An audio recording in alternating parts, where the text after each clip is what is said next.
વજનિયાઓ છે આ છે ને એ જો 500 ગ્રામ લખ્યું છે 500 ગ્રામ તો આના કરતા તમે જો આ ડબલ મોટું છે મોટું ડબલ આનો વજન ડબલ છે કારણ કે આમાં 1 કિલો લખ્યું છે આ તો 500 લખ્યું છે તો ભાઈ 1 મોટું કે 500 મોટું કેમ ભાઈ એવું 1 કિગ્રા છે અને ગ્રામ છે આ ગ્રામ છે અને આ કિગ્રા એટલે ગ્રામનો એકમ છે ની નાનો છે અને કિલોગ્રામનો એકમ કેવો છે મોટો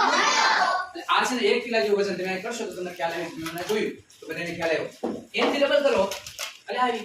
આ 1 કિલો તો આ 2 કિલો આ બી ડબલ છે તો જ્યારે ઘી ચોખ્ખું હોય 2 કિલો તો આવા બે મૂકવા પડે એની બદલે આવું મૂકવાનું 1 અહીં તો 2 kg લખ્યું છે એટલે કે 2 કિલો અને આ જે છે અને પકડવા માટે વચ્ચે તો મૂકવું પડ્યું